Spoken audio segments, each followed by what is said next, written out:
Et c'est parti pour Investir Responsable, le rendez-vous dédié à l'investissement durable ou responsable de Smart Patrimoine. Et en l'occurrence, nous allons tenter de comprendre ensemble comment et pourquoi faire attention à toute la chaîne d'investissement lorsque l'on veut mettre en place une stratégie d'investissement durable ou responsable. Et pour cela, nous avons le plaisir de recevoir sur le plateau de Smart Patrimoine Kim Nguyen. Bonjour Kim Nguyen. Bonjour Nicolas. Bienvenue sur le plateau de Smart Patrimoine, vous êtes président de Kermit. Alors, l'investissement durable est devenu un argument d'investissement à part entière, une volonté d'investissement de la part d'un certain nombre d'épargnants. Mais une question subsiste, il y a le produit d'investissement choisi et il y a toute la chaîne qui amène à choisir ce produit d'investissement. Pourquoi est-ce qu'il faut s'intéresser à cette chaîne aussi et pas simplement à cette ligne dans notre portefeuille ? C'est vrai qu'on se concentre beaucoup sur les produits qui sont la partie immergée de l'iceberg. On parle des labels ISR, vous en parlez beaucoup sur ce plateau. Et on oublie que pour en arriver là, effectivement, un épargnant, il passe par un certain nombre d'intermédiaires, que ce soit des banques, les banques privées, ses conseils, les assureurs. Et on se pose moins la question de ces gens-là. Est-ce que ces gens-là, quelque part, s'appliquent aussi les règles que nous, on cherche à imposer dans les entreprises dans lesquelles on investit? D'accord. En d'autres termes, est-ce que l'assureur, il s'applique des règles de RSE, de responsabilité sociale, les mêmes que celles qu'on peut attendre dans celles qu'on cherche dans les entreprises dans lesquelles on investit? Et je pense que c'est un sujet qui n'est pas tellement abordé, finalement, parce qu'on se concentre vraiment sur le bout de la chaîne et qu'il faudrait se poser quand même la question des intermédiaires et de la qualité des intermédiaires qu'on choisit. Pourquoi? Parce que pour une raison évidente de cohérence. C'est-à-dire que, j'ai un exemple bête, mais j'investis à travers une banque dans des fonds qui interdisent les énergies fossiles, mais ma banque finance de son côté énormément d'industries fossiles. On arrive un peu à neutraliser ce que je cherche à faire. C'est la question, c'est-à-dire qu'en fait, on a, mettons, un fonds d'investissement dans lequel un particulier peut investir, un certain nombre de lignes dans le fonds d'investissement. Il y a des analyses, il y a des labels, il y a des vérifications et il y a des règles à respecter. Et ce que vous dites, c'est qu'il faudrait appliquer ces règles-là à tous les acteurs de la chaîne qui m'ont permis d'avoir accès à ce fonds in fine. Tout à fait. Mais prenons un exemple, mes valeurs, c'est peut-être l'égalité homme-femme. Je cherche des fonds qui prônent l'égalité homme-femme, j'en trouve, des fonds thématiques, des fonds labellisés, ça en trouve aujourd'hui. Mais la société de gestion qui me les propose, la banque qui me les propose, ils sont à majorité masculins, ça arrive souvent. Ouais. Voilà, donc pourquoi est-ce qu'il y a une cohérence dans mon action ou est-ce qu'il ne faudrait pas que je me penche un peu sur cette question-là pour être cohérent sur la totalité de ma chaîne d'investissement? Ça, c'est le principe. Après, la question, c'est comment on fait, parce que c'est pas toujours évident. C'est ça, ça veut dire, est-ce qu'on va, du coup, on va pas aller sur tel produit durable parce que la société de gestion qui le propose n'est pas en accord avec les valeurs que moi j'ai envie de prôner lorsque je vais sur tel produit? Je pense que c'est une question qu'il faut se poser, mais déjà, je pense qu'il faut avoir accès à l'information. Et ça ne concerne pas que la société de gestion. Il y a évidemment le conseiller en gestion de patrimoine, bien sûr. Si y a un conseil, la banque privée aussi qui a des conseils, la banque elle-même, l'assureur aussi. Donc il y a toute une chaîne avec des questions. Nous, ce qu'on a de plus en plus, c'est des questions des gens qui me disent oui, mais moi, je voudrais changer de banque, je voudrais changer d'assureur, est-ce que vous avez mieux à me proposer? Alors, je crois que la première chose là-dedans, c'est de considérer qu'il y a personne n'est parfait. Dans cette structure-là, aujourd'hui, on est dans un système de toute façon financier au final, donc on peut tirer les limites très très loin. Personne n'est exactement parfait. Il y a des gens qui sont mieux que d'autres, ça c'est sûr. Donc, ça vaut le coup de jeter un coup d'œil. La bonne nouvelle, c'est qu'on a de plus en plus d'informations. D'accord, puisque la loi Pacte, par exemple, a imposé à tous ces acteurs à travers leur rapport article 29, de présenter leur politique d'investissement durable, ce qu'ils font en interne, comment ils traitent leurs salariés, comment ils font sur l'environnement, etc. Donc de plus en plus, on a de l'information qui est disponible. Alors pas toujours évidente, il faut aller la chercher, il faut la décrypter.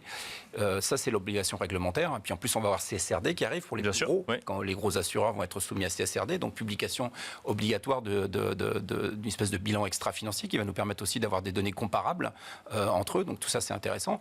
Aussi voir leur gamme, quand une banque vous propose une gamme de produits, s'il y a un produit responsable et 10 produits pas responsables, ça sent un peu l'arbre qui cache la forêt, le greenwashing. Le greenwashing, c'est ça. Voilà. D'accord. Donc on se méfie un petit peu, on a un petit peu la puce à l'oreille. Donc tout ça, je dirais, même le cadre réglementaire évolue, pas toujours mis en avant, mais je pense que ça vaut la peine de faire des travaux de recherche là-dessus. Concrètement, quand on est épargnant ou épargnante et qu'on veut s'assurer que toute la chaîne respecte mes valeurs, si je comprends bien ce que vous dites, on est un peu seul jusqu'à trouver un premier partenaire qui potentiellement me permette de défricher un petit peu le reste. Exactement. Mais où est-ce qu'on trouve l'information? Alors aujourd'hui, il y a quand même beaucoup d'informations disponibles sur les sites internet. Les sociétés communiquent énormément. Il y a très peu de sociétés aujourd'hui qui n'ont pas un onglet notre politique responsable.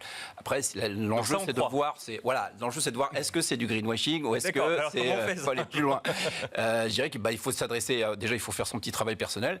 Et puis après, il y a au-delà du cadre réglementaire, il y a de plus en plus de labels d'initiatives, de certificats. L'AMF propose un certificat AMF ESG pour les professionnels. Donc si par exemple votre CGP a ce certificat, on peut déjà dire que c'est quelqu'un qui n'est pas complètement incompétent dans le domaine de l'ESG. C'est quelqu'un qui a envie de ça.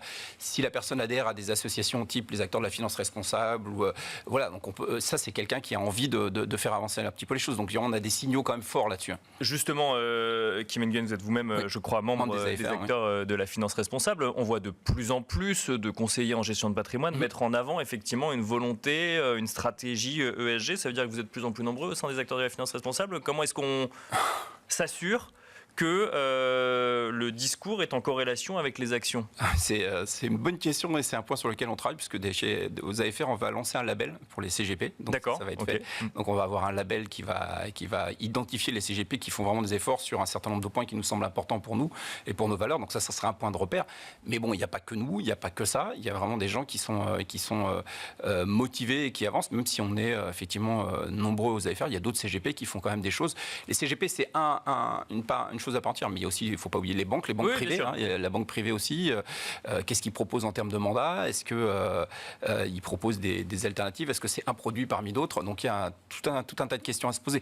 Malheureusement, aujourd'hui, je pense que comme on le disait au début, c'est la partie un petit peu orpheline de la réflexion et on n'a pas encore eu tous les éléments et c'est pas évident pour le particulier de s'y retrouver. Mais la bonne nouvelle, c'est que ça avance, que ce soit par le cadre réglementaire ou le cadre volontaire. Il y a des choses qui se font et on peut aller trouver aujourd'hui l'information sur Internet. Donc là-dessus, on avance. Ça peut être un argument marketing aussi, l'ESG, et justement, ce que vous disiez, effectivement, quand il y a un fonds ESG parmi 10 fonds qui ne le sont pas, on peut se laisser tromper par un argument marketing? Bien sûr. Je pense que c'est le grand danger. Aujourd'hui, on parle du greenwashing de compétences, même aujourd'hui, sur des sujets. Dès qu'il y a un sujet, la biodiversité, ça devient un sujet, tiens, on va faire un fonds de biodiversité. Donc là, c'est une logique d'opportunité. Et la question, c'est quelle est l'envie réelle, qu'est-ce qui pousse vraiment la structure à faire ça derrière? Est-ce que c'est un choix marketing et commercial ou est-ce que c'est un vrai choix de conviction? Et donc là, c'est là où il faut aller voir un petit peu au-delà des apparences pour essayer de s'y retrouver. Le greenwashing de compétences, c'est quoi? C'est mettre en avant des compétences d'investissement durable qu'on n'a pas réellement Sur la biodiversité, c'est un sujet qui est technique et scientifique, qui est assez fort. Par exemple, typiquement, tout le monde ne peut pas se vanter demain d'être un spécialiste de la biodiversité. Malheureusement, quand il y a des opportunités, il y a des fonds qui se créent assez rapidement. Je parle des fonds, mais il y a aussi des gens qui vont se réclamer de ce type de compétences et qui vont se mettre en avant alors qu'ils ne sont pas vraiment... il faut être spécialiste. Pareil sur l'énergie, quand on descend très très loin, sur la décarbonation, sur les choses comme ça, il faut quand même être ingénieur.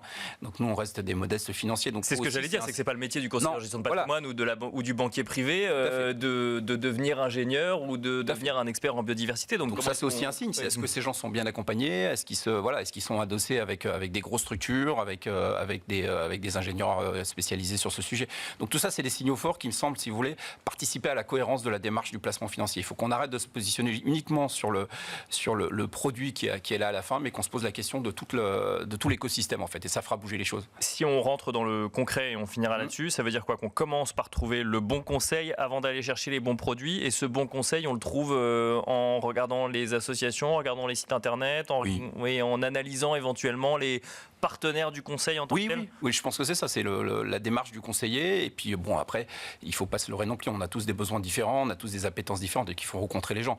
Mais je pense qu'il y a un travail en amont à faire.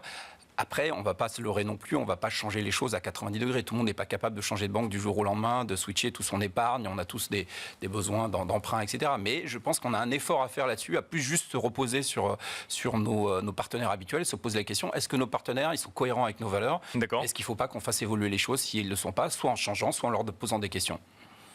Merci beaucoup Kim Nguyen de nous avoir accompagnés dans la première partie de Smart Patrimoine. Je rappelle que vous êtes président de Kermit et quant à nous, on se retrouve tout de suite dans Enjeu Patrimoine.